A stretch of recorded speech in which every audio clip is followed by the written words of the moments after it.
बहुत अच्छी थी मेरी बहन, बहुत अच्छी। मैं कैसे, मुझे समझ नहीं आ रहा उन्होंने क्यों मारी। इस क्षेत्र में सबसे ज्यादा ये पुल है। पुल के पास अभी दारू पीने वाले, गंजेड़ी, नशेड़ी सभी लोग घूमते रहते हैं। हम लोग भी सुरक्षित नहीं है। चैन वगैरह कुछ छीनती रहती है। इस पुल पे आए दिन घटनाएं हो सकती हैं, हो जाती हैं। हम अभी इंसाफ चाहते हैं, हमें कुछ नहीं चाहिए इससे। हमारी जैसे हमारी मारी है ना, ऐसे ही उनको भी मरवाएंगे। हम अपने हाथों से मरवाएंगे। हमारे छोटे छोटे बालक पिलक रहे, हमारी बहू केली होगी, उन पर कोई फर्क नहीं पड़ा। पुलिस वालों का ये जोड़ क्यों उन्हें पकड़ के और 24 घंटे के अंदर हमारे आगे लाया जाए। और हम मुझे 5 बजे भी लग रहा मेरी बहन को कुछ हो रहा, मैं चली जाऊंगा, कह के गई वापिस आऊंगी मैं बहन। 5 बजे मुझे लग रहा, मुझे हादसे के बारे में पता चला था? मुझे नहीं पता था। वे ऐसा कर देंगे, 4:45 बजे फिर आ लिए वो।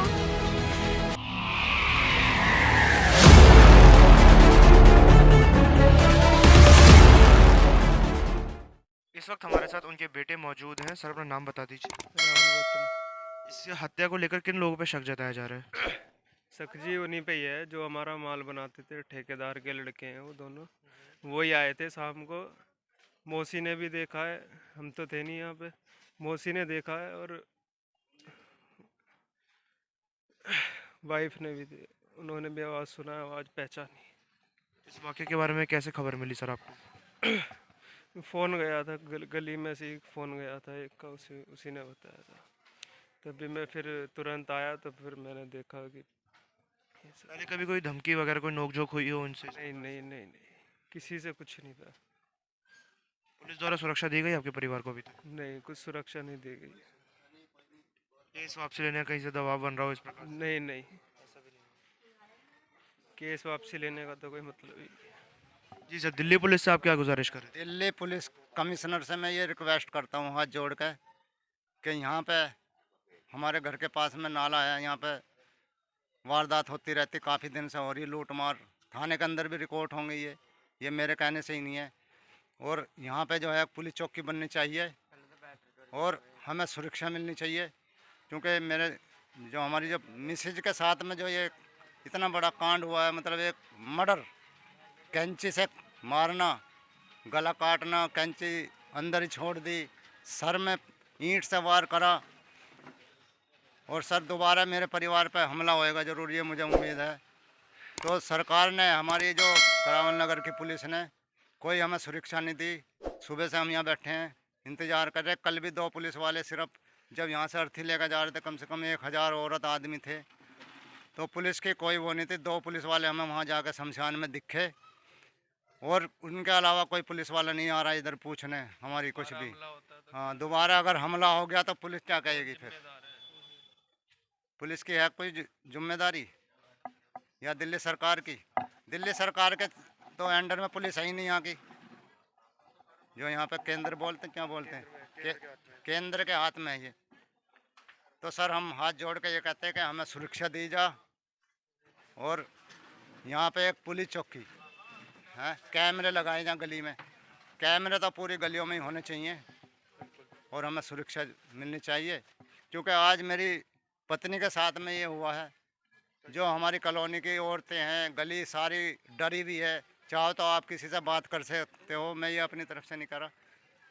तो किसी भी लेडीज़ के साथ में ये हो सकता है, बहन, बेटी, हमारी माता, किसी के साथ में भी ऐसा हो सकता है। जबकि हमारी गली में 2 कारखाने, सामने काम हो रहा है, नाला पास में ही है, दूसरा मकान है मेरा।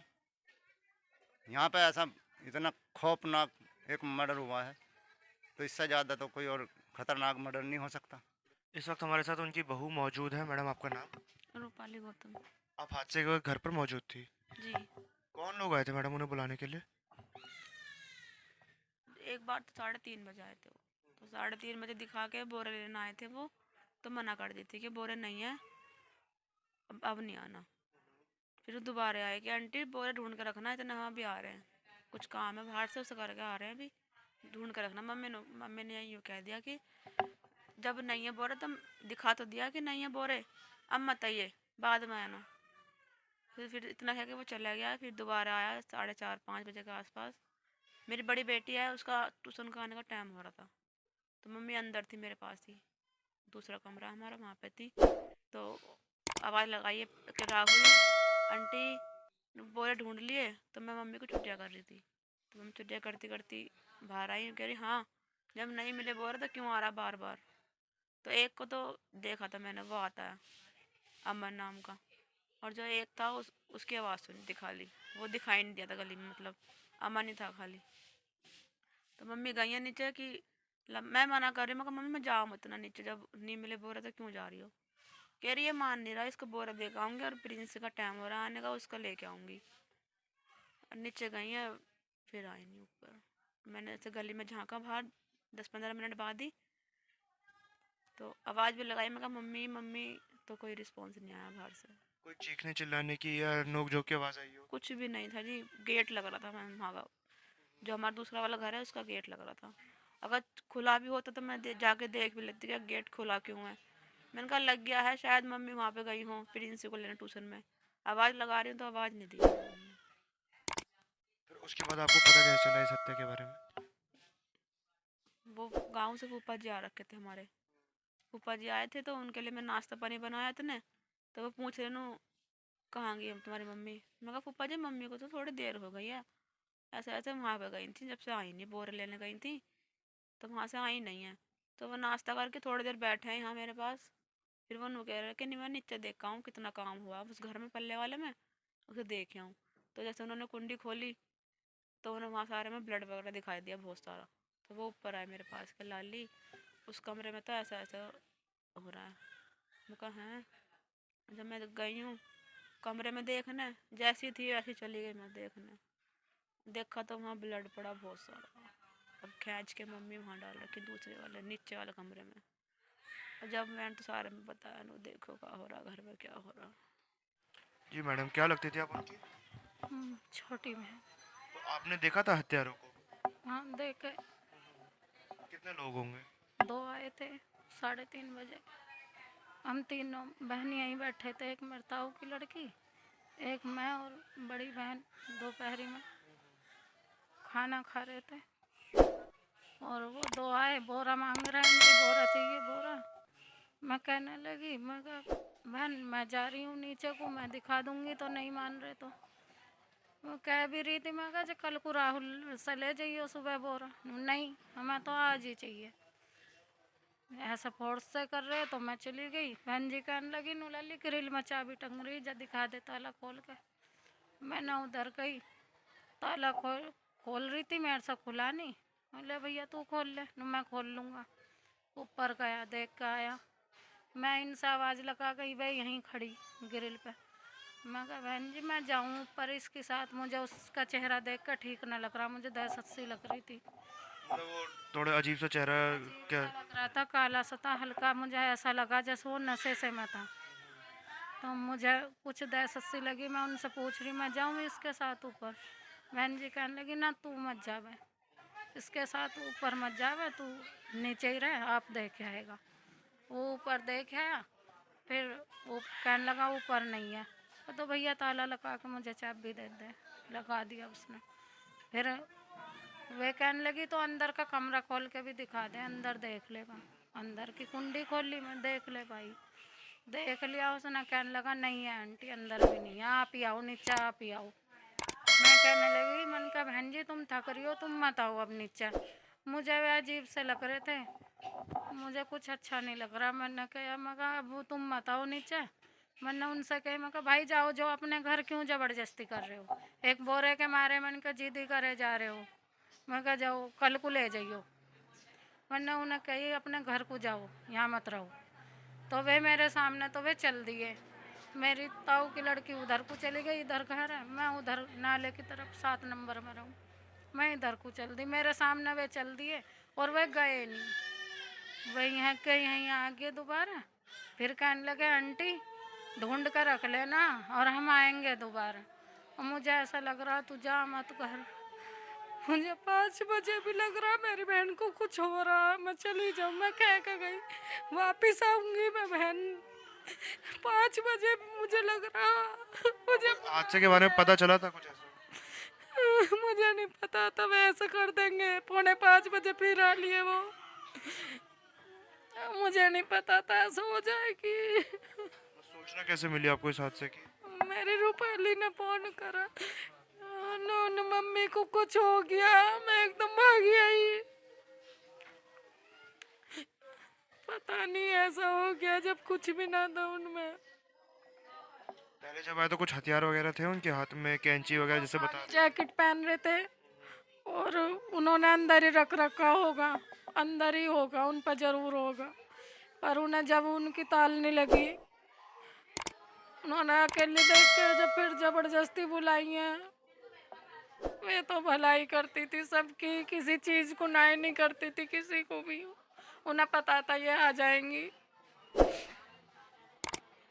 पूरा मोहल्ले की औरतें, राहुल की मम्मी 100 दे दो, 50 दे दो, किसी भी काम के लिए पैसे नहीं भी हो मैं तो जब भी वे जबरदस्ती देती थी। फ्रिज में से सबसे पहले इनका फ्रिज आया, हर चीज देती रहती थी। राहुल की मम्मी दही दे दो, पूरी सर्दी भी रखती थी, सारी औरतें लेके जावे 3 से, कोई भी मांगना आ जावे। बर्फ, पूरी गर्मी, ये पता नहीं इनकी अच्छाई लेगी इन्हें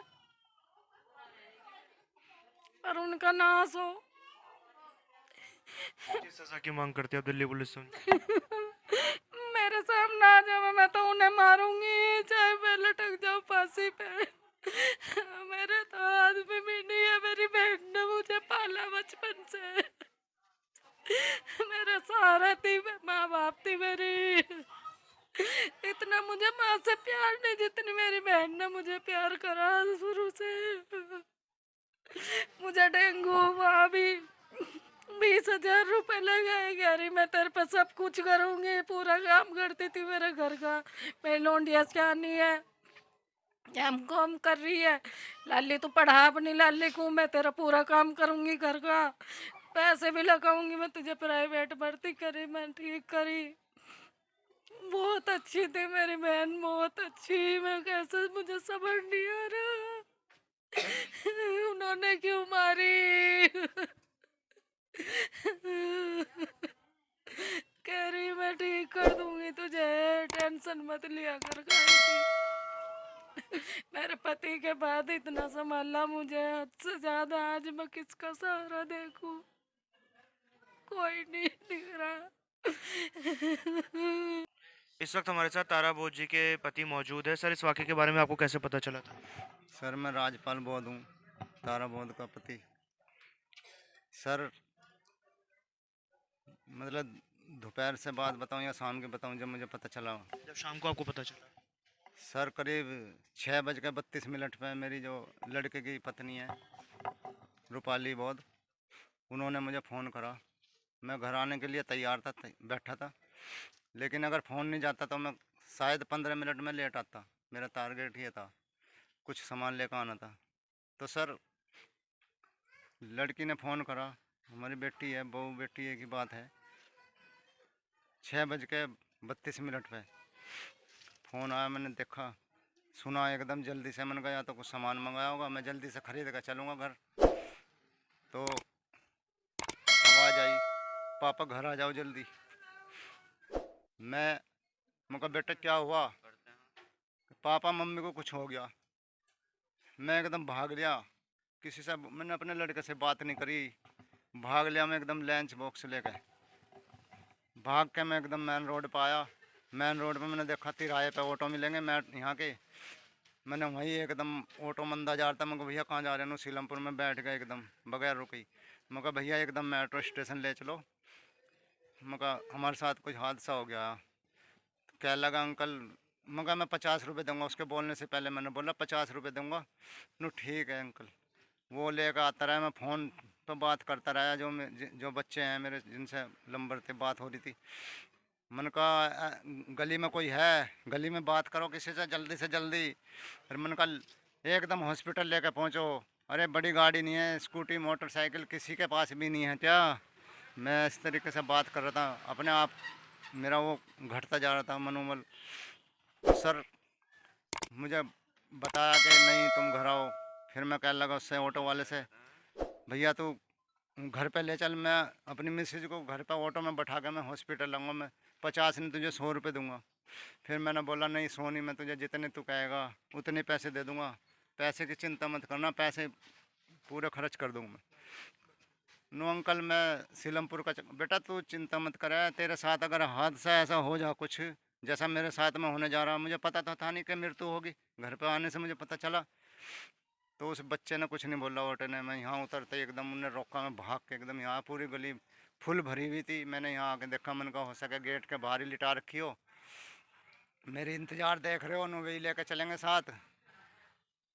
तो सर यहाँ बाहर नहीं थी, एक लड़का था सुधीर नाम का लड़का है, वो हमारे साथ ही समझ रहा हूँ हमारी बच्चा है, वो मुझे आराम से ले गया। अंकल घबराओ मत ना, मैंने खून देखा एकदम, मैंने कहा कुछ नहीं है, खून देखते मेरे एकदम अटैक सा होया सिर में, मैंने कहा कुछ नहीं है। वो अंदर ले गया, अंदर का गेट इतना खोल रखा था, ऐसा सिर लगा रखा और बिल्कुल लेट रही आराम से जैसे सो रही हो। मैंने देखा तो पूरा गला यहाँ से कटा हुआ है, पूरा जैसे मुर्गे की नाड़ काट दें, और सो रही थी जैसे सिर के नीचे इतना सारा खून ब्राउन कलर से का ऐसी और पड़ा हुआ। मैं कहने लगा भैया, कहने लगा अंकल कुछ नहीं है, सब चेक कर लिया हमने, मेरे से होशान नहीं बना जो मैंने नवज पकड़ के देख लेता, मैंने हाथ नहीं लगाया। कह लगा अंकल हाथ मत लगाना किसी चीज़ से, पुलिस केस बन गया, ये बाहर आ गए बस। किसी पे शक है इस प्रकार से आप? आज शक है, वे आए थे जो देखे हैं।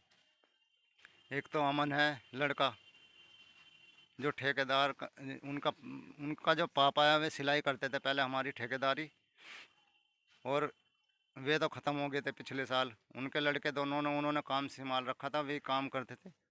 एक अमन है छोटा वाला, को कम आता था, वो मुश्किल से जब से हमारा काम अब शुरू हुआ था दोबारा सितंबर से, तो वो करीब मैंने तो मुश्किल से 2 बार ही देखा। वो उसके एक दोस्त देखा जो कि वो अभी परसों बताया, हमारी जो लड़के की जो मौसी है उन्होंने, कि 2 थे, एक काला कलर का था, एक था भूरे कलर का, और एक उसका बड़ा भाई है, उसका नाम है टिंकू।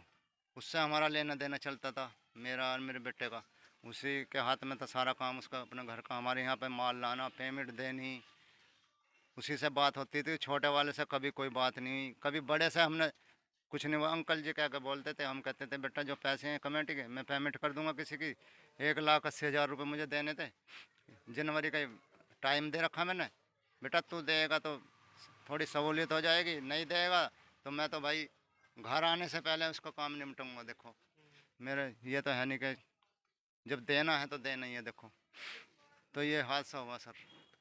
इलाके में क्या इस प्रकार से हादसे होते रहते हैं? हाँ सर, हादसे तो यहाँ तो लूट मार तो होती रहती है, यहाँ पुलिस कोई काम नहीं करती, थाने की पुलिस यहाँ की बिल्कुल बेकार है। रात को पहले 2-4 साल पहले जो है यहाँ जिप्सी घूमती थी रात को, पुलिस तो बेकार ही है बिल्कुल, दिल्ली की, बिल्कुल दिल्ली की पुलिस बेकार ही है। कितने मर्डर हो जाओ, पुलिस जब आती है जब काम ख़त्म हो जाए, यहाँ पे पुलिस जब आई यहाँ पे किसी की गिरफ्तारी की गई अभी तक? किसी की गिरफ्तारी नहीं हुई। मेरे जिसने बयान लिए हैं वे मैं उनके पोस्ट को नहीं जानता, लेकिन मैं ये जानता हूँ क्राइम ब्रांच के या तो वे SHO हैं। मेरे दिमाग से मैंने ऐसा नोट करा, क्योंकि SHO साहब थे जो थाने की पुलिस के थे, और उनके सामने ही वे बैठे थे अफसर, तो उनके सामने जब मेरे बयान हुए तो मैंने ऐसे जांचा कि ये अफसर हैं, वे यहाँ भी थे, तो मेरी यहाँ बात हुई उनसे जब वे कार्रवाई कर रहे थे, तो मैंने बोला, मैंने कहा कुछ नहीं करोगे आप इसमें। 2 पुलिस वाले थे, एक फुल वाला 2 फुल वाला, और वो जो अभी मैं बता रहा था क्राइम ब्रांच वाले, तो उन्होंने मुझे जवाब नहीं दिया।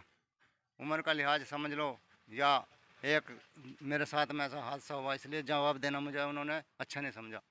तो मुझे करीब वे ले गए बॉडी, ले जाने के बाद में करीब 11 का टाइम होगा जब मुझे ले गए वे यहाँ आए पुलिस वाले, कह लगे आपको थाने जाना। मैं कहा किसे जाना थाने? नु कहा आपको अकेले को, मैं नहीं जाऊँगा, मुझे पुलिस पे भरोसा नहीं है, दिल्ली पुलिस पे। नु कहें को कैसे क्या बात, मुझे भरोसा ही नहीं है, बात क्या होगी? तो एक को साथ ले लो भाई, मैं एक को भी नहीं लूँगा, मुझे भरोसा नहीं। तुमने दबाव बना कर थाने में और मेरे से उल्टा सीधा बयान दिवा दिया, मैं नहीं जाऊँगा। नहीं तो आपको तो 2 ही चलोगे साथ में और अपना इंतजाम करके आ जाओ। हमारी गाड़ी खड़ी थी, हमारे साले की गाड़ी थी, लड़के ने 6 सवारी बैठा ली उसमें और वे पहुँच गए। थोड़ी देर हम अंदर बैठे, थोड़ी देर वहाँ पूरी चहल पहले और जी सारे जगह हुए थे जवान। वहाँ पे बैठने के बाद लड़के के बयान हुए, उसके बाद में फिर मेरा नंबर आया। मैंने बयान दिए, जो सच्चाई थी मैंने वो बोली। उन्होंने मेरे से कोशिश करी झूठ बुलवाने की कि हाँ ये कुछ झूठ बोल रहे हैं, अपनी तरफ से कोई मिर्च मसाला लगा के बताएं। जो सच्चाई थी मैंने उनसे वो बताई। इस वक्त हमारे साथ मोहल्ले की कुछ महिलाएं मौजूद है जिनके द्वारा दिल्ली पुलिस पर बहुत ही गंभीर आरोप लगाए जा रहे हैं। जी मैडम, क्या कहना है आप लोगों का? सर मैं ये कहना चाहती हूँ कि यहाँ पे इस एरिया में कोई भी पुलिस चौकी नहीं है। खरावल नगर एरिया में होगी, लेकिन हमें उससे क्या लेना देना। यहाँ पे जो वारदात हुई, कैमरे नाम के लिए ऑन पेपर हैं, आधे से ज़्यादा कैमरे बंद पड़े हैं दिल्ली सरकार के, और जो कैमरे हैं वो गलियों के कॉर्नर पे नहीं लगे हुए। अगर ऐसा होता तो आज इतना लंबे समय नहीं जाता। 3 दिन हो चुके हैं और अभी तक कोई कार्रवाई हमारी आंखों के सामने नहीं है। ऑन पेपर हो रही है, डजेंट मैटर, हमें रिजल्ट चाहिए, वी वांट रिजल्ट। कोई इतनी आसानी से एक मोहल्ले के अंदर आके घर के अंदर वारदात कर दे, ये बहुत ही गंभीर समस्या है। और यहाँ पे एक पुलिस चौकी होनी चाहिए। सभी थे गली में, ठंड के मौसम के कारण नहीं था गली में कोई, लेकिन ऐसा होना बहुत ही अमानवीय घटना है कि कोई आकर ऐसा कर दे। हम चाहते हैं कि यहाँ पे पुलिस चौकी हो। इस पूरे यहाँ से लेके टिल एंड तक हमें कहीं भी पुलिस चौकी नहीं दिखती है। इसके अलावा और क्या क्या अपराध होते हैं मैडम इस क्षेत्र में? इस क्षेत्र में सबसे ज्यादा ये पुल है। पुल के पास सभी दारू पीने वाले, गंजेड़ी, नशेड़ी सभी लोग घूमते रहते हैं। हम लोग भी सुरक्षित नहीं है, चैन वगैरह कुछ छीनती रहती है। इस पुल पे आए दिन घटनाएं हो सकती हैं, हो जाती हैं, पर नहीं पता चलता। रात को हमें भी डर लगता है क्योंकि बहुत सारे लोग खड़े रहते हैं नशे करने वाले। हम नहीं जा सकते, दुकानों पे नहीं जा सकते। हमें डर लगता है कि कोई हमें कुछ बोलेगा। हमारे फैमिली वाले कह देते हैं कि बेटा रात में नहीं जाना आपको। इस घटना के बाद से और क्या डर लग रहा है मैडम महिलाओं में यहाँ पे खास तौर? हमें तो ये डर लग रहा कि जब उनके साथ ऐसा हो या तो किसी के साथ भी हो सकता है, तो हम तो सब डरे हुए हैं इस टाइम। हमें यहाँ की चौकी भी चाहिए और यहाँ की वो भी चाहिए, सुविधा भी। हाँ, अकेली रहती है। जब उनकी हम यहाँ बहुत बुरी तरीके से इस टाइम डर चुके हैं। आज को हमारे पड़ोसियों के साथ है, कल को हमारे साथ भी हो सकता है। हमारे बच्चे भी इतनी बुरी तरह से डरे हुए हैं सर कि हमें यहाँ पे पुलिस चौकी जरूर चाहिए। अब हमें घर बाहर तो बाहर, घर में भी इतने डरे हुए हैं कि हमें घर में भी डर लग रहा है।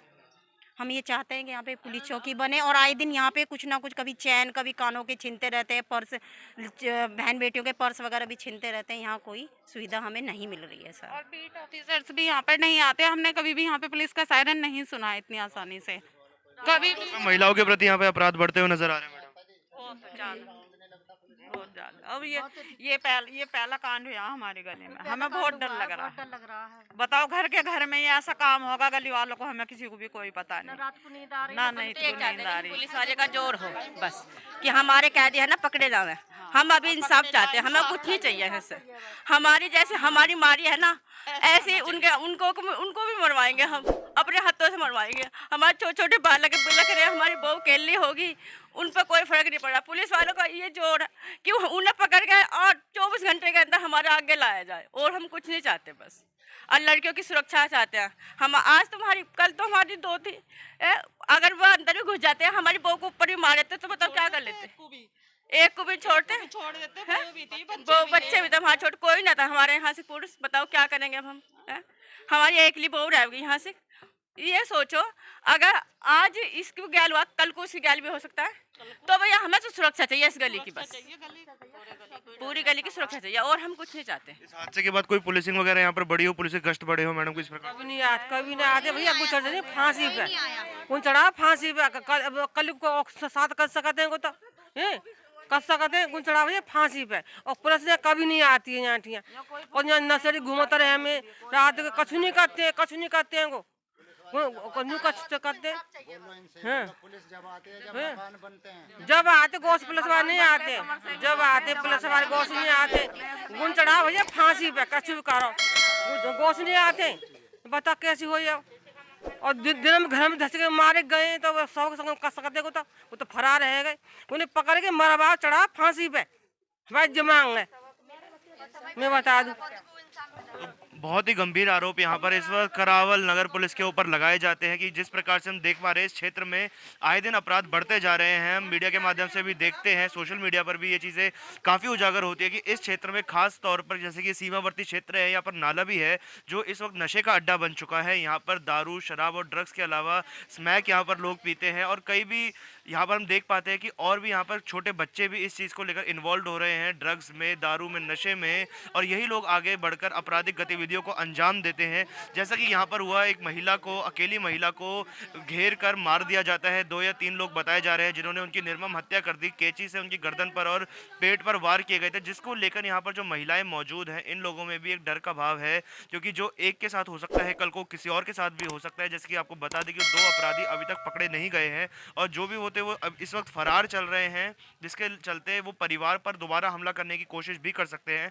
हालांकि एक मामला ये भी इसमें सामने आया था कि इनके एक रिश्तेदार का नाम लिया जाता, हालांकि ऐसा कुछ भी अभी तक नहीं है। वही 2 लोग हैं जैसा कि परिवार ने बताया जो यहाँ पर इनके घर पर आए थे, कोई इनके साथ काम करते थे, जिसके चलते ही उन्होंने महिला की हत्या कर दी।